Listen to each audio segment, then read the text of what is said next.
Jeudi dernier, en fin de journée, je suis rentré dans mon appartement du 16e arrondissement de Paris et j'ai découvert que ma femme prévoyait de m'humilier lors de l'événement professionnel le plus crucial de ma carrière. Ce n'était pas parce qu'elle voulait me quitter, mais parce que ses amis l'avaient convaincue que ce serait un petit test amusant pour voir à quel point je l'aimais vraiment. J'étais rentré plus tôt du travail, ce qui m'arrive rarement. Un rendez-vous client avait été annulé à la dernière minute, j'avais donc quitté le cabinet à 17h30 au lieu de mes 20h habituelles. L'appartement près de l'avenue Foch était silencieux quand je suis entré, mais j'entendais une voix étouffée provenant du bureau au bout du couloir. Mélanie était en appel vidéo et j'ai immédiatement reconnu les voix de Chloé, Léa et Sarah, les trois mêmes femmes qui lui bourraient le crâne de conseils relationnels toxiques depuis des mois. Je me suis arrêté dans le couloir, caché du champ de la caméra, mais assez proche pour entendre chaque mot à travers la porte entrebâillée, ma sacoche toujours à la main. Je l'ai posée silencieusement sur le parquet en point de Hongrie, retenant mon souffle pour écouter. Ce que j'ai entendu m'a glacé le sang. Le gala est l'occasion parfaite, disait Chloé de ce ton péremptoire qu'elle utilisait toujours pour dispenser sa prétendue sagesse. Chloé, divorcée 2 fois à 40 ans, mais bizarrement considérée comme l'experte en couple du groupe. Ses collègues seront là, son patron, tout le monde. Il sera bien obligé de réagir. Je me suis penché plus près du chambranle de la porte, le cœur battant. Le gala.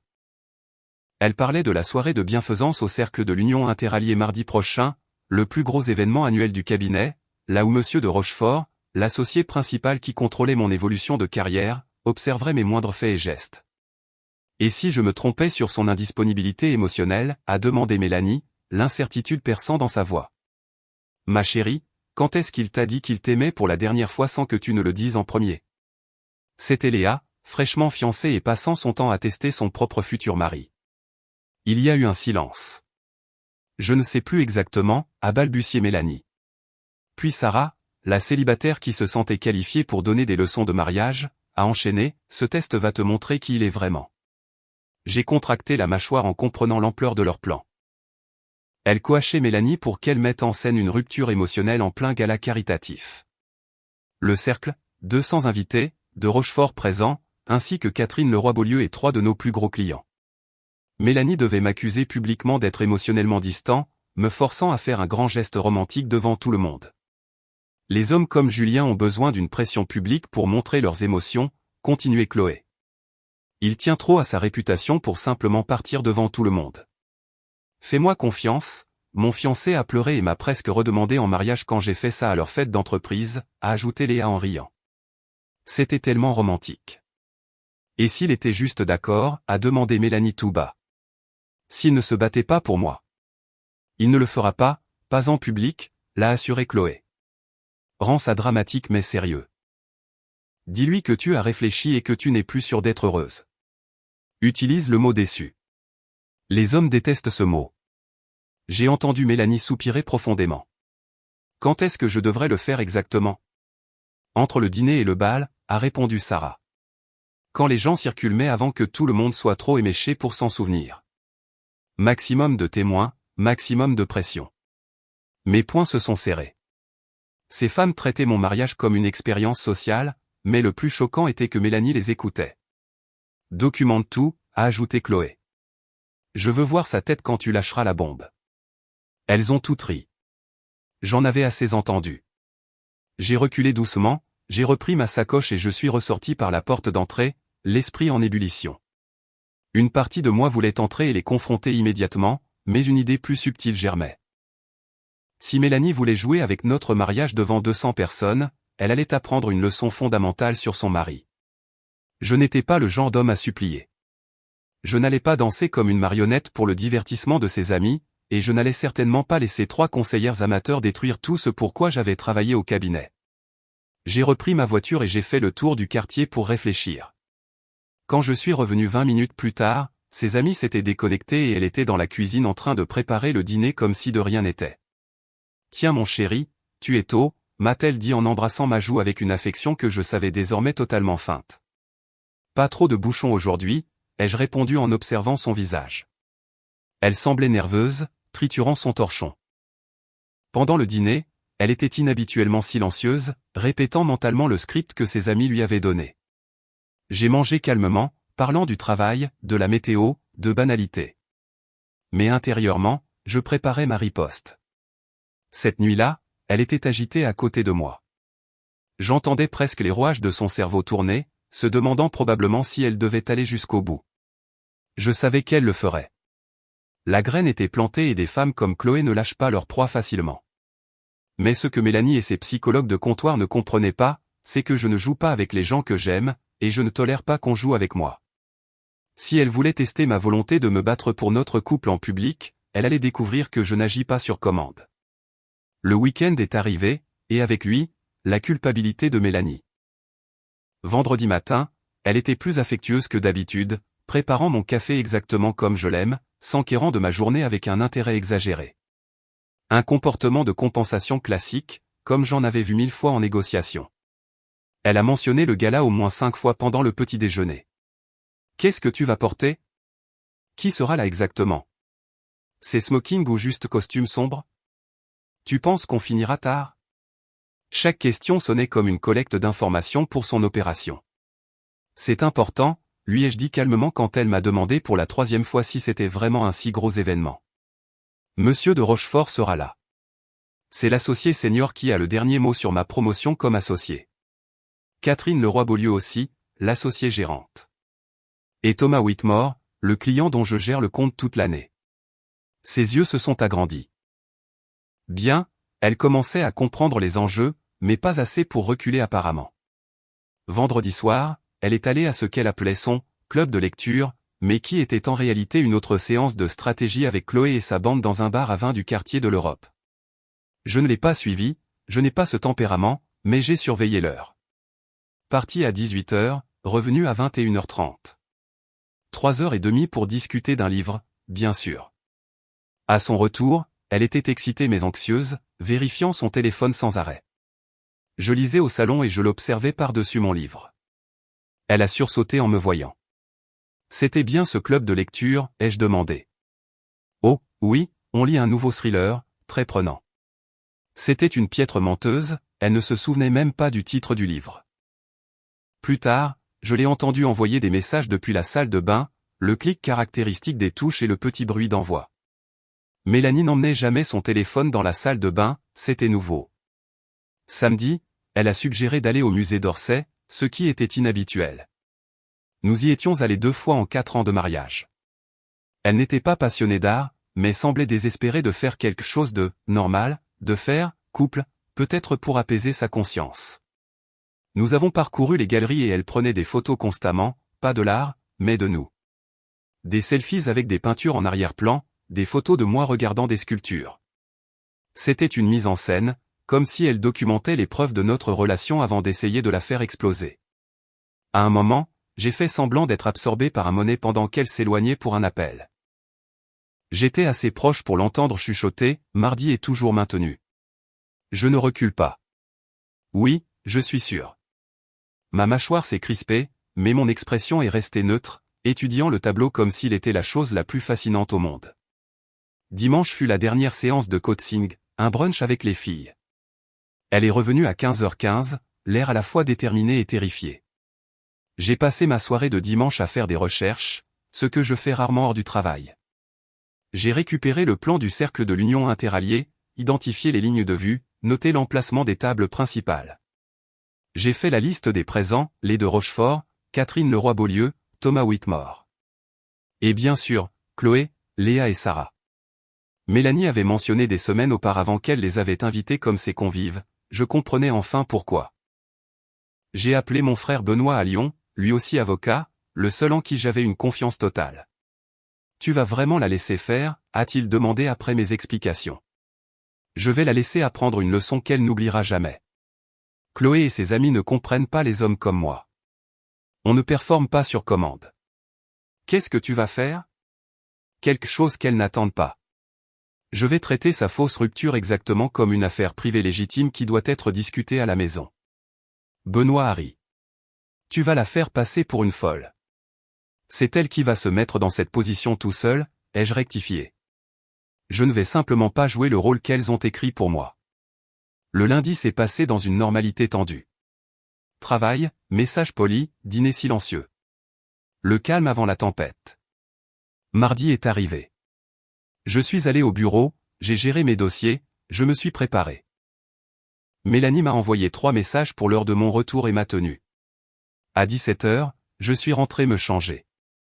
Elle était déjà prête, dans une robe rouge éclatante, délibérément choisie pour ressortir au milieu des smokings et des robes sombres. Elle était magnifique et absolument terrifiée. « Tu es superbe », ai-je dit, car c'était vrai. « Merci », a-t-elle murmuré, les mains tremblantes en attachant ses boucles d'oreilles. J'ai mis mon smoking, restant d'un calme olympien. Devant le miroir, j'ai pratiqué mon expression, composée, professionnelle, inébranlable. C'était juste une négociation de plus. Nous avons roulé vers la rue du Faubourg Saint-Honoré en silence. Elle s'agrippait à mon bras dans la voiture, je sentais son pouls rapide. Une partie de moi avait de la peine pour elle, mais elle avait fait son choix en écoutant Chloé plutôt qu'en me parlant. Le cercle était spectaculaire, lustre de cristal, marbre et vue sur les jardins. L'endroit parfait pour qu'une scène publique soit mémorisée par toute la haute société parisienne. De Rochefort nous a accueillis presque immédiatement. Julien, Mélanie, ravi de vous voir. Mélanie, vous êtes ravissante. Merci monsieur de Rochefort, a-t-elle articulé avec un sourire instable. J'ai discuté avec lui d'un dossier récent, incluant Mélanie dans la conversation, mais elle parlait à peine. J'apercevais Chloé, Léa et Sarah à l'autre bout de la pièce, nous observant comme des rapaces. À 19h, Mélanie s'est éclipsée aux toilettes, mais je l'ai vue se diriger vers ses amis. Elles se sont regroupées près de l'entrée du grand salon, chuchotant avec urgence. Chloé lui a mis la main sur l'épaule pour l'encourager. Sarah tenait son téléphone, montrant probablement quelque chose à Mélanie. Mélanie est revenue 5 minutes plus tard, pâle mais résolue. L'heure du cocktail est passée dans un flou de réseautage. J'ai présenté Mélanie à Catherine Leroy-Beaulieu et à Thomas Whitmore. Ce dernier était impressionné par un contrat que j'avais négocié. « Vous avez un esprit vif, Julien », m'a dit Whitmore. « Je dirai à de Rochefort que nous avons besoin de vous sur plus de nos dossiers. » J'ai remercié, notant l'anxiété croissante de Mélanie. Chaque fois que je brillais professionnellement, elle semblait réaliser davantage ce qu'elle s'apprêtait à risquer. Le dîner était placé. Nous étions à la table d'honneur avec les de Rochefort et les Leroy-Beaulieu. Le groupe de Chloé était à 2 tables de là, avec une vue imprenable sur nous. Mélanie à peine touchée à son plat. J'ai mangé normalement, ri aux anecdotes de Rochefort, bu mon vin rouge. À 20h45, entre le plat et le dessert, Mélanie s'est absentée à nouveau. À son retour, elle avait la mâchoire serrée. J'ai vu Chloé lui faire un signe de tête encourageant depuis sa table. C'était le moment. Nous venions de nous lever pour nous diriger vers la zone de réception quand Mélanie s'est tournée vers moi. « Julien, on peut se parler un instant ?» a-t-elle demandé, la voix un peu trop forte. J'ai posé mon verre et je l'ai regardée avec une attention sincère. « Bien sûr. »« Tout va bien ?»« Non, en fait ça ne va pas du tout. » Sa voix a encore monté d'un cran. Les conversations aux alentours se sont tues. J'ai besoin de dire quelque chose que je garde en moi. Je gardais un contact visuel calme. De Rochefort a jeté un regard inquiet. Mélanie a pris une grande inspiration et a récité ces lignes apprises, « J'ai beaucoup réfléchi à nous et je ne peux plus faire semblant. Tu es émotionnellement indisponible, Julien. Je ne sais jamais ce que tu ressens. J'ai l'impression d'être marié à un étranger qui fait simplement acte de présence. Je suis déçu et je ne sais pas si je peux continuer comme ça. » Le silence était devenu total autour de nous. Au moins 30 personnes nous fixaient. J'ai vu Chloé sortir son téléphone. C'était l'instant où j'étais censé paniquer, m'excuser, peut-être pleurer ou la supplier devant tout le monde. Je n'ai rien fait de tout cela.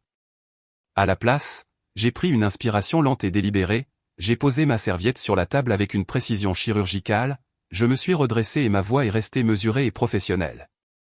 Mélanie, j'apprécie que tu partages tes sentiments.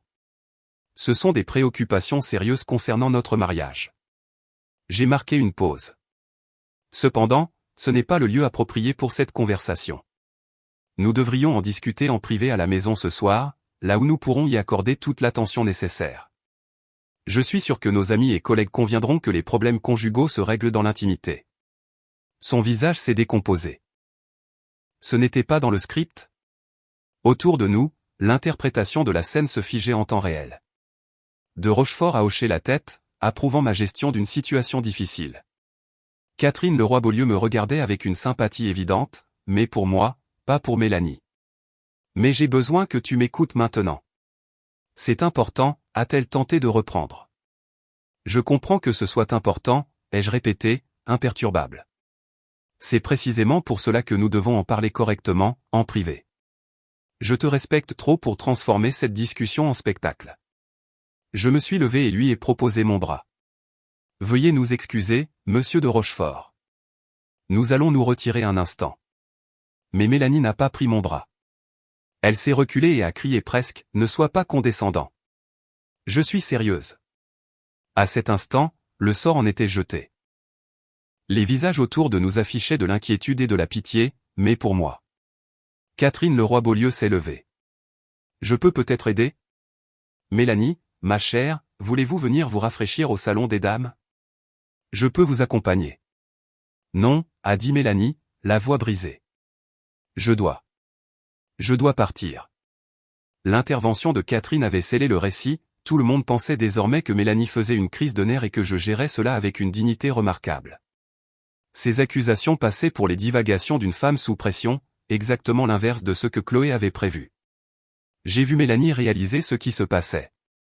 Les gens ne me jugeaient pas, ils la regardaient avec une inquiétude gênée. Elle n'était pas la femme bafouée, elle était celle qui créait un scandale injustifié.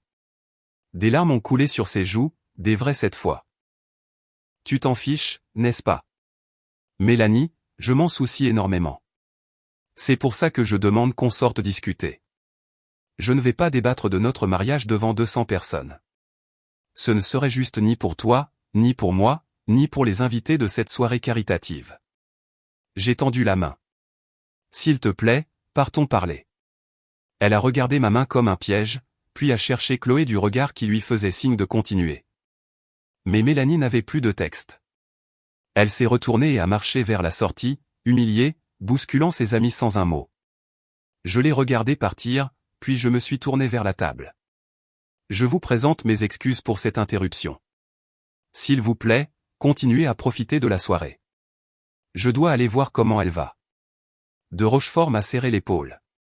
Prenez votre temps, Julien. Ce sont des choses qui arrivent. Je suis sorti avec ma dignité intacte. Je savais ce qui se disait derrière moi, pauvre Julien. Sa femme a fait une dépression en plein gala. Il a été admirable. Quelle classe. Le test de Chloé avait totalement foiré. J'ai trouvé Mélanie dans le parking souterrain, assise dans la voiture. Chloé, Léa et Sarah étaient autour d'elle, essayant de débriefer la catastrophe. Elles avaient toutes l'air paniquées. Quand je me suis approché, j'ai vu une peur réelle dans les yeux de Chloé. Mesdames, ai-je dit, ma voix résonnant dans le béton. J'ai besoin de parler à ma femme, seule. Chloé a tenté de reprendre le dessus. Elle est bouleversée, Julien. Laisse-lui de l'espace. J'ai plongé mon regard dans le sien avec une colère froide. Je lui ai donné exactement ce qu'elle demandait. Maintenant, je veux de l'intimité avec mon épouse. On ne fait que soutenir notre amie, a bafouillé Léa. J'ai regardé chacune d'elles tour à tour. De la même façon que vous l'avez soutenue en écrivant le script de sa performance de ce soir? Silence de mort. Leurs visages ont blanchi. Mélanie a relevé la tête, les yeux rougis. Quoi? Tu savais? J'ai entendu Chloé expliquer tout le plan lors de votre appel de jeudi soir. Chaque mot. Comment je serais forcé de réagir? Comment j'utiliserais ma réputation? Comment tu devrais utiliser le mot déçu? Tout. Chloé est devenue rouge. Tu nous espionnais. Je suis rentré chez moi et j'ai surpris ma femme complotant pour me manipuler en public, ai-je rétorqué. Ce n'est pas de l'espionnage, Chloé. C'est découvrir une trahison. Sarah a tenté de défendre l'indéfendable, on voulait juste aider Mélanie à te faire ouvrir ton cœur. En m'humiliant lors de l'événement le plus important de l'année? C'est ça votre aide? Tu ne montres pas assez tes émotions, a protesté Léa. Elle avait besoin de savoir. Alors votre solution était de me tendre une embuscade devant mes associés, mes clients et 200 témoins. Mélanie me fixait. Tu m'as laissé faire. Tu savais, et tu m'as laissé entrer dans cette salle pour m'exposer. Oui. Je t'ai laissé exécuter ton plan parce que tu avais besoin d'apprendre ce qui arrive quand on choisit la manipulation plutôt que la communication. Chloé a tenté de s'esquiver, c'est entre vous deux, on s'en va. Non, ai-je dit fermement. Restez. Vous faites partie de cette histoire. Vous avez dit à Mélanie que je devrais réagir à cause des apparences. Vous aviez tort sur toute la ligne. Vous savez ce qui s'est passé là-haut? Tout le monde a eu pitié de moi. Ils pensent que ma femme a eu une crise de démence. Votre test n'a pas prouvé que je ne tenais pas à elle. Il a prouvé que je tenais assez à elle pour protéger sa dignité, même quand elle essayait de détruire la mienne. Mélanie a fondu en larmes, réalisant le désastre. Sa réputation sociale était en lambeaux, la mienne était renforcée. Vous trois, vous ne reparlerez plus jamais à ma femme, ai-je lancé au trio. Vos conseils toxiques, vos tests, tout ça s'arrête ce soir. Tu ne peux pas lui dire qui elle doit fréquenter, a crié Chloé. Tu as raison. C'est Mélanie qui fera ce choix. Mais elle le fera en sachant que ce qui s'est passé ce soir est arrivé parce qu'elle vous a écouté vous, au lieu de me parler à moi. Je me suis tourné vers Mélanie. Je remonte au gala pour minimiser les dégâts. Tu peux venir avec moi ou rester ici avec elle. À toi de voir. Je ne l'ai pas attendue. Elle n'est pas revenue. Quand je suis retourné dans la salle, de Rochefort est venu vers moi. Mélanie va bien? Elle est rentrée. Le stress de la soirée a été trop fort. Je vous remercie de votre sollicitude. Il m'a serré l'épaule. Tu as géré ça avec un professionnalisme exceptionnel, Julien. Peu d'hommes auraient gardé leur calme. Catherine Leroy-Beaulieu m'a pris à part plus tard. Je voulais te féliciter. Quoi qu'il se passe entre vous, tu as protégé vos deux dignités. C'est une marque de caractère. Thomas Whitmore m'a trouvé au bar. Julien, je suis dans les affaires depuis 35 ans. J'ai vu beaucoup d'hommes s'effondrer sous la pression. Vous n'avez pas scié. C'est exactement ce genre de sang-froid que je veux pour représenter mon entreprise. Le message était clair. Ce qui aurait dû détruire ma carrière l'avait consolidé. Je suis resté 1 heure, puis je suis rentré seul. L'appartement était sombre. J'ai dormi dans la chambre d'amis. Le lendemain, au cabinet, l'accueil était chaleureux. On me demandait des nouvelles de Mélanie avec bienveillance. À 9h30, de Rochefort m'a convoqué. Ta gestion d'une crise personnelle en milieu professionnel a été exemplaire. Nous avons discuté de la promotion. Ton nom est en haut de la liste, Julien.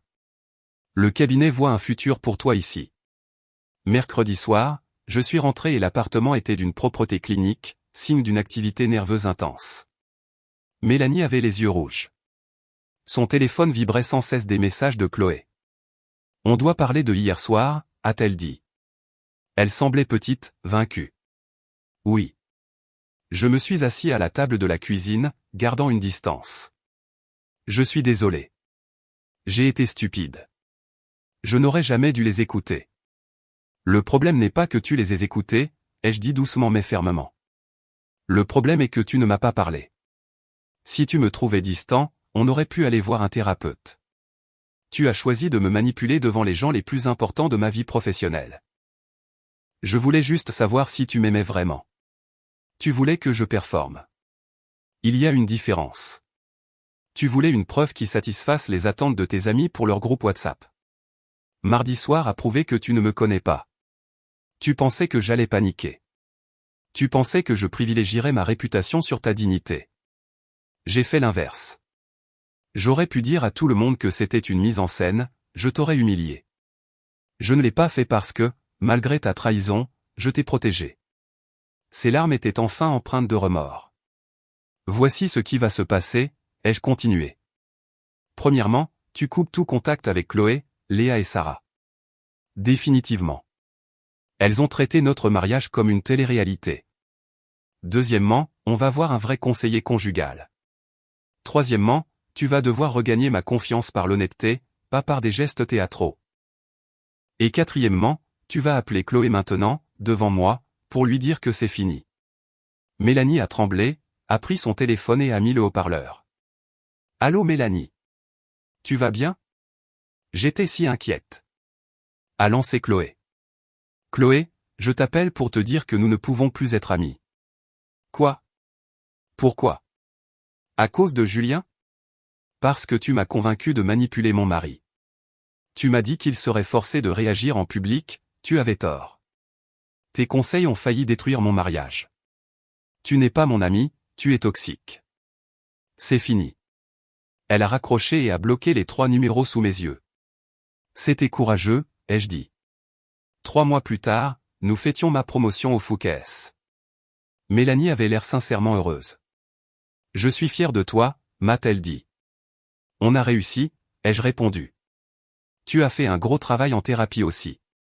Elle a souri. J'ai vu que Chloé s'était fiancée sur Instagram. Je plains le pauvre type, elle va sûrement le tester le mois prochain.